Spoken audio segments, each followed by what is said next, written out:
آوى إليه أبويه وقال ادخلوا مصر إن شاء الله آمين۔ پھر جب وہ یوسف کے پاس پہنچے تو اس نے اپنے ماں باپ کو اپنے پاس جگہ دی اور کہا کہ تم مصر میں داخل ہو جاؤ، اگر اللہ نے چاہا تو امن و امان کے ساتھ۔ اس آیت مبارکہ میں مفسرین فرماتے ہیں کہ اس نے اپنے ماں باپ کو اپنے پاس جگہ دی۔ حالانکہ آپ سن چکے تھے کہ حضرت یوسف علیہ السلام کی ماں کا بچپن میں ہی انتقال ہو گیا تھا۔ اب یہ جو قرآن کہتا ہے کہ اپنے ماں باپ کو اپنے پاس جگہ دی، تو یاد رکھیے کہ یہاں جو ماں سے مراد آپ کی خالہ ہیں، وہ بھی وہاں جب تشریف لائی تھیں تو ماں، کیونکہ خالہ جو ہوتی ہے وہ ماں کے قائم مقام ہوتی ہے، اس لیے قرآن نے ان کا بھی ذکر کیا۔ اور بھی اس کے علاوہ مفسرین کے کئی اقوال ہیں، اور فرمایا کہ تم مصر میں داخل ہو جاؤ۔ یہاں مفسرین فرماتے ہیں کہ داخل ہونے سے خاص شہر میں داخل ہونا مراد ہے، یعنی شہر مصر میں داخل ہو جاؤ کہ اگر اللہ نے چاہا تو ہر ناپسندیدہ چیز سے امن و امان کے ساتھ داخل ہو جاؤ گے۔ وَرَفَعَ أَبَوَيْهِ عَلَى الْعَرْشِ وَخَرُّوا لَهُ سُجَّدًا وَقَالَ يَا أَبَتِ هَٰذَا تَأْوِيلُ رُؤْيَايَ مِن قَبْلُ قَدْ جَعَلَهَا رَبِّي حَقًّا وَقَدْ أَحْسَنَ بِي إِذْ أَخْرَجَنِي مِنَ السِّجْنِ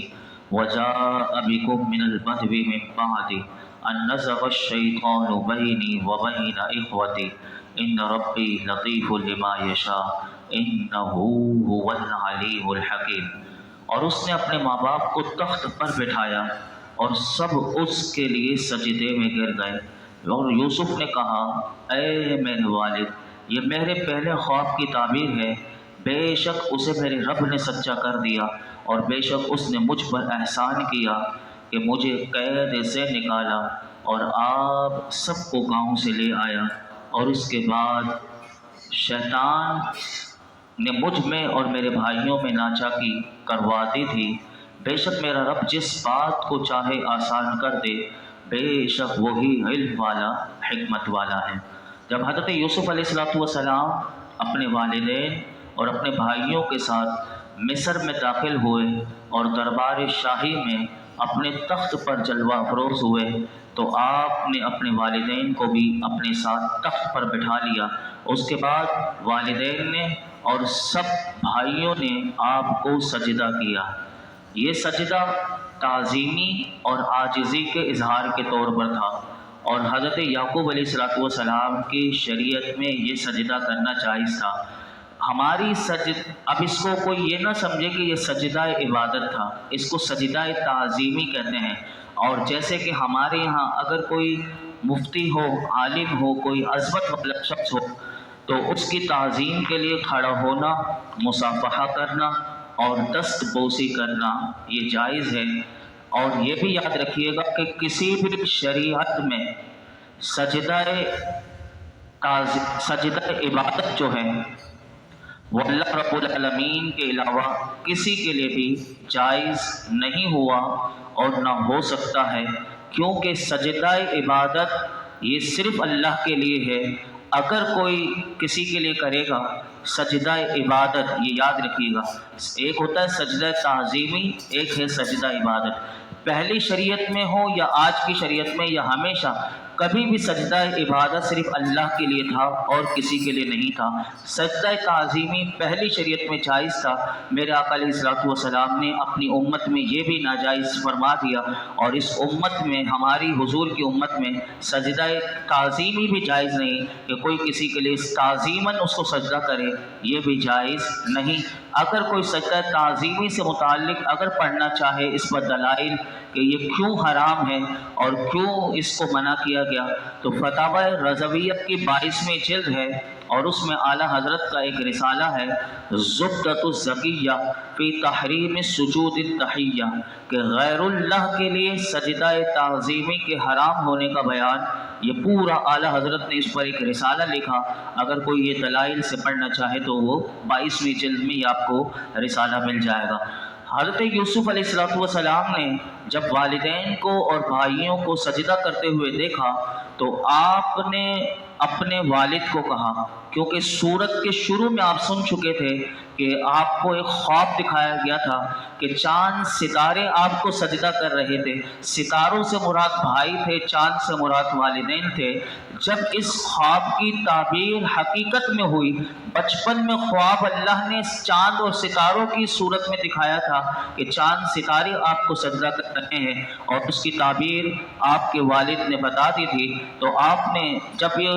بیداری کی حالت میں اللہ رب العالمین نے اسے سچا کر دیا، تو اس وقت آپ نے اپنے والد کو کہا کہ میرے والد محترم، کہ یہ وہ خواب ہے کہ جو میرے رب نے بیداری کی حالت میں سچا کر دیا، اور اس نے مجھے قید خانے سے نکال کر مجھ پر احسان کیا. یہاں پر علماء کہتے ہیں کہ حضرت یوسف علیہ السلام نے کنویں کا ذکر نہیں کیا، کیونکہ کنویں میں بھی بھائیوں نے آپ کو بھیج دیا تھا. اب آپ اندازہ لگائیں کہ کتنا اللہ کے نبی احسان، یعنی تو علماء نے اس کا جواب یہ دیا کہ کنویں کا ذکر آپ نے اس لیے نہ کیا کیونکہ بھائی اپنی غلطی کا اعتراف کر چکے تھے، اور اب دوبارہ اس چیز کا ذکر کرنا گویا کہ سامنے شرمندہ کرنا ہوتا ہے. تو آپ نے اس چیز کا ذکر کر کے بھائیوں کو شرمندگی سے بچایا، اور مزید یہ بھی بتا دیا کہ یہ سب کیوں ہوتا ہے، کون کرواتا ہے. تو فرمایا مجھ میں اور میرے بھائیوں میں ناچاکی کروانے والا شیطان تھا، یہ حسد کی وجہ سے ہوا، اور میرے رب نے پھر اس شیطان کی چال کو ناکام کر دیا، اور میرے رب نے آپ سب کو میرے پاس گاؤں سے لے کر آ گیا. بے شک میرا رب جس بات کو چاہے آسان کر دے. بے شک وہ رب العالمین جو ہے وہ اپنے بندوں کی ضروریات کو جاننے والا اور اپنے ہر کام میں حکمت والا ہے. تو یہاں سے یہ پتہ چلا کہ ان ربی لطیف لما یشاء، کہ بندہ اس بات پر غور کر لے کہ کیسی ہی پریشانی کیوں نہ ہو، تو حضرت یوسف علیہ السلام یہ بتا رہے ہیں کہ میرا رب وہ ہے کہ جس بات کو چاہے آسان کر دے، جس بات کو چاہے آسان کر دے. تو بندہ گھبرایا نہ کرے. فرمایا کہ وہ رب ایسا رب ہے کہ وہ سب جانتا ہے کہ میرے بندے کو کس چیز کی ضرورت ہے. ہم بعض اوقات یہ سمجھتے ہیں کہ ہمارے رب کو پتہ نہیں کہ ہمیں یہ چیزوں کی ضرورت ہے. تو حضرت یوسف علیہ السلام بتا رہے ہیں کہ میرا رب تو وہ ہے کہ جو اپنے بندوں کی ضروریات کو بھی جانتا ہے اور اپنے ہر کام میں حکمت والا ہے. تاریخ بیان کرنے والے یہ بیان کرتے ہیں کہ حضرت یعقوب علیہ السلام اپنے فرزند حضرت یوسف علیہ السلام کے پاس مصر میں 24 سال رہے. اب آپ ملک شام سے آئے اور مصر میں اپنے بیٹے کے ساتھ 24 سال بڑے بہترین عیش و آرام کے ساتھ اور خوشحالی کے ساتھ رہے. جب وفات کا وقت آیا تو آپ نے اپنے بیٹے کو وصیت کی کہ اے میرے بیٹے، کہ میرا انتقال تو اس سرزمین پر ہو جائے گا، لیکن میرے جنازے کو ملک شام دوبارہ لے جانا، کیونکہ میں یہ چاہتا ہوں کہ میں اپنے والد حضرت اسحاق کی قبر کے ان کی جو حضرت اسحاق علیہ السلام کی جو قبر ہے مجھے دفن کیا جائے. یہ پیچھے کا بند کر دو نا اس کو، کتنی بار اس کو. حضرت اسحاق علیہ السلام کی قبر کے پاس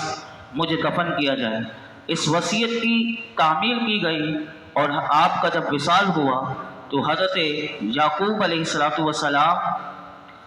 کو ملک شام لایا گیا، اور آپ کو ساج کی لکڑی کے تابوت میں آپ کا جسم اطہر ملک شام لایا گیا. یہاں پر مفسرین نے ایک اور بات بھی لکھی کہ حضرت یعقوب علیہ السلام کے ایک بھائی بھی تھے، جب وہ آپ کے ساتھ ہی پیدا ہوئے تھے. یہ بھی دیکھیے اللہ کی قدرت. ان کا نام تھا عیس علیہ السلام، عین یا صاد.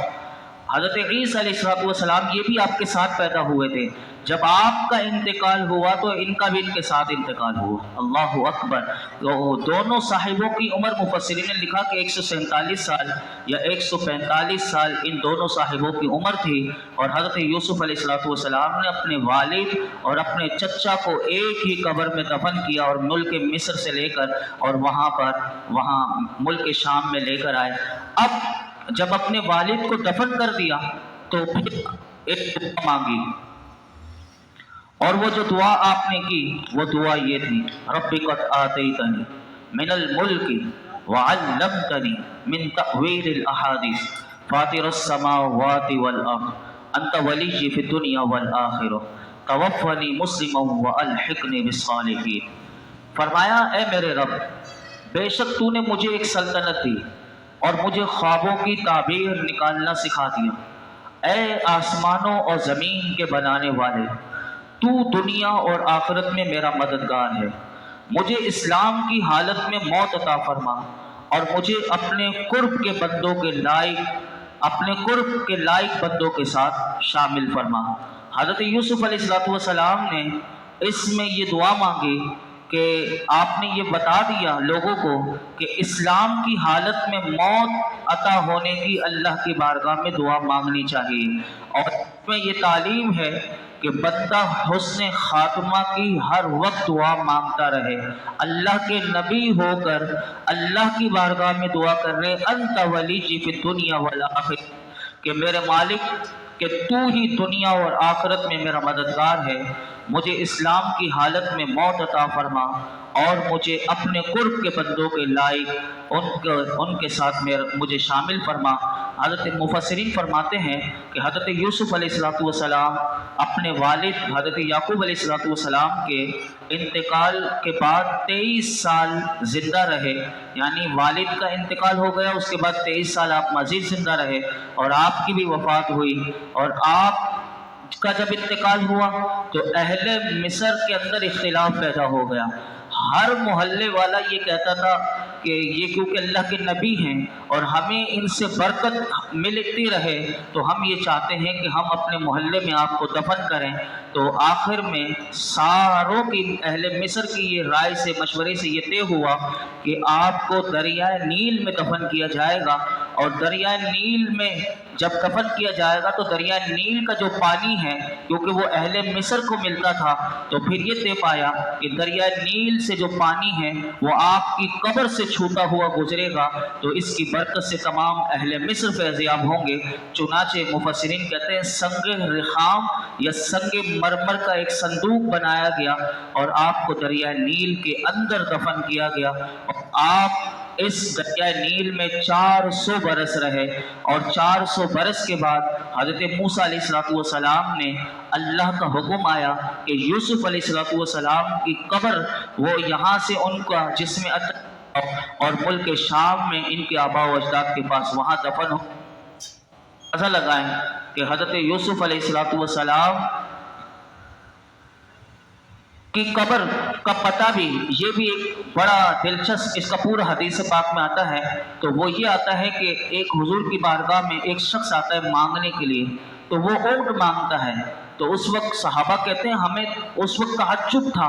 کہ یہ حضور سے جنت مانگ لیتا، تو میرے آقا علیہ السلام نے اس وقت میں اس کا مختصر مضمون آپ کو بتا رہا ہوں کہ میرے آقا علیہ السلام نے فرمایا اس سے تو اچھا وہ گڑیا تھی کہ جس نے حضرت یوسف